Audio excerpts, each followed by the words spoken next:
Hello everyone, and we are back with the Insider Beyond the Title series. My name is Evgenia Sermegina, and I am Partner Success Team Director at Insider Russia. And today with us we have awesome, amazing Adriana Lica. Hi, Adriana. Hi, Evgenia. How are you? I'm good. How are you? I'm doing very well. A little bit nervous. Well, come on. It's going to be easy and fun, especially fun. So just before we start, can you please briefly introduce yourself? Yeah, so my name is Adriana. I'm currently in Hong Kong, where it's super steamy. And essentially, I've been in Asia for the past 10 years, working across product and marketing in companies such as HSBC, Swire, DFS, and a few others. That's awesome. That's really awesome. I believe that right now living in Hong Kong will make our interview more fun because I'm sure that you're gonna have some stories. Okay, so right before we start, the first question would be, what is your Ikigai? What is the reason you jump out of bed every morning? Okay, I might get a little bit cheesy on that one, right? So I've been thinking about it. So I think for me, every day is a little bit different, the reasons that I wake up. But the one common theme for me is I wake up for people. So people rather than material things. So my kind of mission or my Ikigai right now in life is to better people's life around me, whether that be just one single person or millions of people. And I do that by selecting and working on meaningful projects, such as PayMe, for example. That is so nice to hear. That is actually awesome. I love people who dedicate them or their passion and everything to other people and helping to make this world better and everything. True inspiration. Okay, so the next one is going to be an interesting one. So, if life were a movie, what character you think you are and you associate yourself with? Yeah. So first of all, nobody would ever cast me in a movie. Like that's not going to happen. But if I had a choice, I don't know how it's going to sound, but I would like to play Tony Stark in Iron Man. I know. So I think for a few reasons, his kind of sole mission in life is also to kind of, save the world, but through technology and innovation. And I think that's pretty damn inspirational. And two, he is funny and he's incredibly confident and he just doesn't let absolutely anybody's opinion affect what he does. Yeah, Tony Stark. That's a pretty big one. So in real life, like you're already a movie star, do you look like, like in terms of character or like in terms of behavior with Tony Stark? Can you say that you're like the same open-minded? It's a... Maybe Pepper, who's assisting Tony to be great, but actually she's the mastermind behind him. Well, maybe every hero has a little hero next to him. Okay, so next question. In the hustle of things, which app allows you to be sane and structured, like that you use every day and it helps you with a day-to-day task and everything? Yeah. Okay, so my phone is filled with apps, but I think essentially like on a weekly basis, my number one thing that I do is kind of meet as many people as possible because I have about 45 different projects that are running consecutively. So the only way to kind of, number one app that I use every single day that I wake up is Google Calendar. Like it's simple, but everything is kind of by the hour, it's all recorded in Google Calendar. And then the second one is to kind of keep all of my tasks in place and kind of like all of the meeting notes from all of these meetings. I've just recently switched from Trello, which I know is huge for a lot of startups. I switched to Notion. So absolutely love Notion.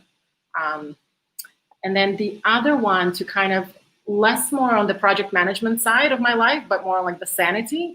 I've recently been subscribing to Sam Harris and I'm a huge fan. So that more I use for daily meditations. That's interesting. What? Have you tried it? Not yet, actually. I'm taking notes and I'm going to try different things, but especially what's interesting about the Trello and that you moved through it because we are currently using Trello and I love this too, but we're always looking for something to upgrade to. So I'll take a note and I'll try something new. So, taking account all of your experience, if you could turn back time, what would you done? What would have you done differently at your first job or your first position? Okay. My first thought is that I wouldn't change anything, but that'd be too easy to answer, right? So I think my first job that I actually got paid for was when I was 14, I think, and I was in Toronto doing a paper route around my neighborhood. And I wasn't very good at it. The paper never got there on time because I would spend way too much time kind of speaking to the older folks that would invite me over for like tea and cookies and tips. And the one thing that I kind of regret is not journaling some of their stories that they would tell me. Like I just remember the feeling of like really enjoying sitting down and hearing their stories, but I don't remember the stories. So if I could change something, it'd be to go back and record those. That is so nice. Well, actually, if it was those times, it was right now, you can have an awesome blog or vlog or something like that, or Instagram accounts, and I'm sure that you will have a lot of followers. That's interesting. That's interesting. But like when you said that you wouldn't change anything, that's like Tony Stark would say. So like, why not? Not easy, not big at all. Only forward. Okay, so what is the biggest leadership challenge that you had? Yeah, there's been quite a lot, right? Especially being in Hong Kong over the past year and a bit. Just if I'm being frank, with protests and COVID on top of each other, it's definitely created significant challenges. So I think the number one thing that I've been facing is kind of being more mindful as a manager and as a friend. So for me, learning how to become a therapist almost has been the one challenge. So I've essentially, like over the past, more so even over the past 6 months with COVID, kind of have taken up a lot of reading around like cognitive behavioral science, right? So thinking truly like what motivates people to do certain things, how can I help them do better? And again, practicing mindfulness a little bit more. So that to me has been the biggest challenge, and I'm still going for it. So essentially, I want to be able to help the people in my team, but also the friends around me. So that's been kind of like, I guess, an important goal. That came out of the protests and COVID. That is actually that is interesting. That's something that I didn't expect at all. But yes, this during these hard times, that is extremely challenging, and supporting people around and being around the people, especially during these difficult times, is the challenge. Okay, so talking about these challenges and difficult times, what are your predictions for this the new normal and this digital world 2.0? Okay, digital world 2.0, the new norm. Does everybody say Zoom at this stage? Just in the previous interviews, like tell me the truth. Yeah. So I'm gonna avoid saying that. That's just the obvious tool. I think one of, again, like going back to behavior, I think the new norm will be that trust will become central to how we operate as a team, and again, as a leader and a manager. So again, traditionally last year, it was not necessarily in my team, but in other teams, what I've seen is that you have to be there visible from 9 to 5 in order for the manager to trust that you're actually doing your job, right? Obviously, that's not going to happen. I'm not going to have my Zoom open from 9 to 5, right? So I think trust is going to be such a central theme for kind of managers and teams to grasp to truly successfully operate. So that kind of is a theme. But what gives people trust, right? So I think aside from Zoom, I'm not sure what other tools there are, but I think there's an opportunity that can truly help teams kind of address this issue. Another one that I can think of is, again, kind of trust and transparency. It's giving your team, so trust goes both ways. So giving your team access to business data, right? So business performance, something that is not super traditional and not super transparent to some of the teams, especially within a bank. I think that the importance of kind of, as your teams are working remotely, they need to understand how their actions are impacting the business. So giving them, again, access to business data or performance data will be very important. So one, you as a manager need to get comfortable with this, and as a business. And the tool that I see kind of supporting this is probably Tableau, just because you can plug in all of these parts of, again, like of your business, or even let's say marketing performance. I can check it on Tableau, and my team always knows how are we performing. So yeah, I'd say a tool aside from Zoom might be Tableau, and the central theme around the new norm will be learning how to build trust. I totally understand you. I do believe in the same things, and actually, this is what the culture that we are trying to keep in Insider, because building trust is essential. Because I mean, right now, if there is no trust, like how can you build together? How can you team? How can you work as a team? And also, our managers. Right now, try to be as open as possible to share the performance data, everything, especially during this like COVID times when we lost this day-to-day communication face to face. We need to have something in common that people see, like why their work is important, why it's essential, what they're doing, and it really helps to bring people together. And it actually itself builds trust, I believe so. So I totally agree with you. I've got two more on this topic, just kind of popped into my head as you were speaking. Because you guys are all remote, right, on Insider? We have different regions, but we're part back to the office, but not fully yet. I think I've seen something interesting that I've seen is companies like, again, obviously it's going to be, the bigger tech boys like Google, Facebook, and so on. But what they've done is they've just kind of, do you know what? Everybody can just work from home till 2020. Some of them have even said, just work from home from 2021. I think that's kind of exhibiting true trust in your team. And another thing that I think might start becoming a new norm is kind of giving people the ability to take as many holidays as they want. I haven't seen this in a lot of companies, actually just, I think, two. One of them is Square in US, and then the other one is Kraken, the Bitcoin exchange platform. But what they do is, again, back to trust, they give you unlimited holidays. You do whatever you want as long as you're delivering. So I think that might also become kind of this, one of the tactics of trust. That's an interesting thing, and I will share this idea with my team. Okay, thank you. Don't blame me. Okay, so if we're going a bit back to your business, besides these general things, do you see any patterns, or what's going to change in your industry? What is to change forever, and like what is going to stay? Yeah, it's a big question. I could probably talk about a lot of aspects of what I do. Because I could, talk about, I guess, payments, or I could also talk about marketing. So I'll focus on marketing because that's my forte.